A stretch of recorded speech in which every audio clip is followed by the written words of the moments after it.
शिवाय नमस्तुभ्यम। हर हर महादेव। जय श्री महाकाल। भक्तों, आप सभी पर भोलेनाथ की कृपा सदा ऐसी ही बनी रहे।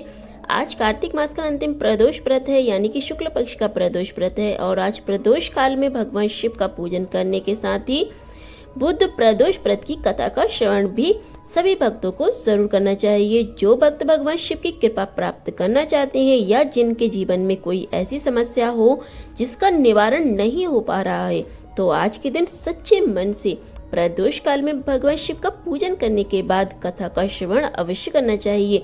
इससे सभी समस्याओं का अंत भगवान शिव की कृपा से स्वतः ही हो जाता है।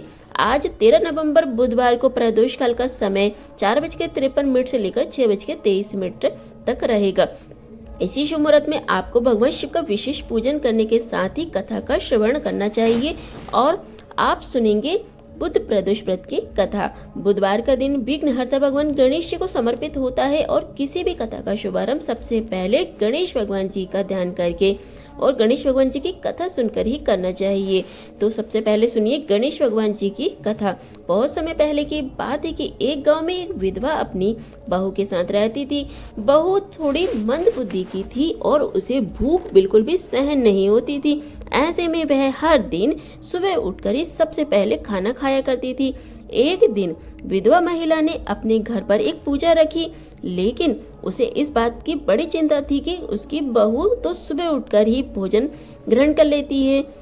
ऐसे में भगवान के लिए बना प्रसाद तो झूठा ही हो जाएगा। यह सोचकर उसने अपनी बहू को कुछ समय के लिए घर से दूर रखने का उपाय सोचा। उसने सुबह अपनी बहू को एक मटका दिया जिसमें नीचे से एक छेद कर दिया और उसने बहू को बुलाकर कहा कि बहू, आज घर में पूजा है, इसलिए तू जा और जा करके पानी का इंतजाम कर ले। हालांकि बहू भी बहुत चालाक थी। उसने यह सब देख लिया था कि मटके में नीचे छेद है। ऐसे में उसने घर से बना हुआ आटा चुपके से निकाल लिया और मटकी में पानी भरने वाली के लिए चल पड़ी। जब वह कुएं के पास पहुंची तो कुएं के पास पहुंचकर उसने उस आटे से रोटियां बनाई और पास में ही आग जल रही थी। उसने उसी आग में अपनी रोटियां सेक ली। इसके बाद उसे नजदीक ही गणेश भगवान का मंदिर भी दिखाई दिया, जहां पर किसी ने भगवान गणेश के समक्ष घी रखा हुआ था। बहू ने उसी घी को अपनी रोटी पर लगा लिया और खा गई। उसके इस हरकत को देखकर भगवान गणेश को बहुत गुस्सा आया और उन्होंने अपनी नाक पर एक उंगली चढ़ा ली। कुछ समय के बाद जब गांव वालों ने देखा तो उन्हें बड़ा ही आश्चर्य हुआ और उन्होंने भगवान गणेश को लाख समझाने की कोशिश की, लेकिन उन्होंने अपनी उंगली वापस नहीं हटाई। धीरे धीरे यह बात राजा तक पहुंच गई। फिर पंडितों को बुलाया गया और ज्योतिषियों को भी बुलाया गया। बहुत पूजा पाठ की गई, फिर भी भगवान गणेश ने अपनी नाक पर से उंगली नहीं हटाई। तब राजा ने यह ऐलान किया कि जो भी भगवान गणेश को नाक से उंगली हटाने के लिए मना लेगा, उसे 5 गांव इनाम के तौर पर दिए जाएंगे। विधवा महिला की बहू ने भी यह बात सुनी तो वह भी कहने लगी कि क्या मैं कोशिश करके देख सकती हूँ। उसकी बात सुनकर यहाँ पर एकत्रित हुए सभी लोग हंसने लगे। और क्योंकि अब तक लाख प्रयास करने के बावजूद भी भगवान गणेश का क्रोध कम नहीं हुआ था, लोगों ने सोचा कि चलो, सब लोग तो अपने अपने प्रयास करके देख चुके हैं, एक बार यह भी करके देख ले। अनुमति मिलते ही बहू ने सबके सामने एक शर्त रख दी कि मेरे घर से लेकर मंदिर तक एक पर्दा बांध दी जाए और कोई भी हमें न देखे। लोगों ने ऐसा ही किया। इसके बाद बहू ने अपने कपड़े में से एक मोगरी छुपाई और मंदिर पहुंच गई। वहां जाकर उसने भगवान गणेश को चेतावनी दी कि प्रभु, यह उंगली हटा लो, नहीं तो एक मोगरी मारकर मैं आपके टुकड़े टुकड़े कर दूंगी। भगवान गणेश को लगा कि यह औरत तो पूरी तरह पागल है, कहीं सच में मुझे मोगरी ना मार दे। ऐसा सोचकर उन्होंने अपनी नाक पर से उंगली तुरंत ही हटा ली।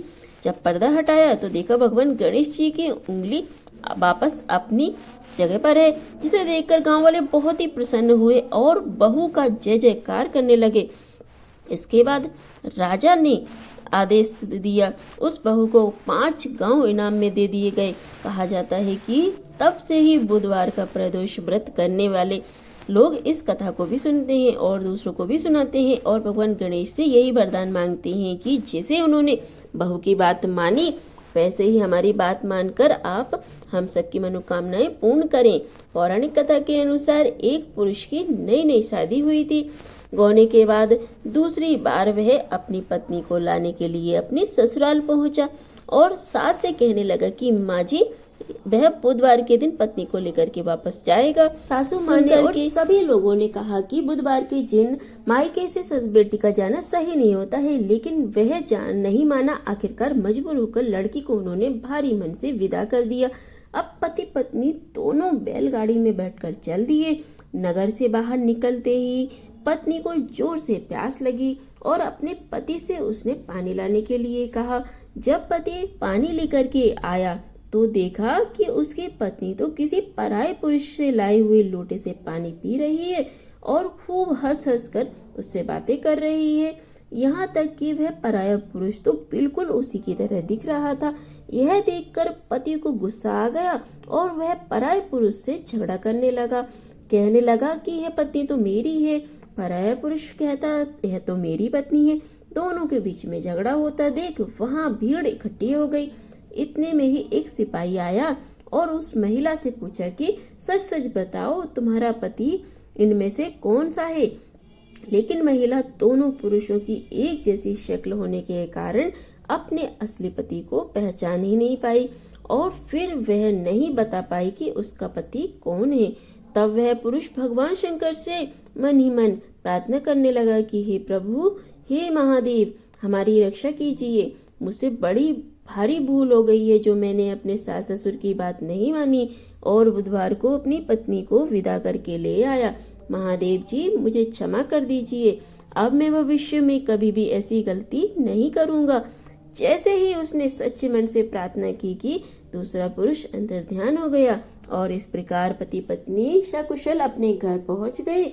उस दिन के बाद से दोनों पति पत्नी बुध प्रदोष व्रत रखने लगे और इस प्रदोष व्रत के प्रभाव से उन दोनों का दाम्पत्य जीवन भी खुशहाल हो गया और समय आने पर उन्हें बहुत ही भाग्यशाली संतान की भी प्राप्ति हुई।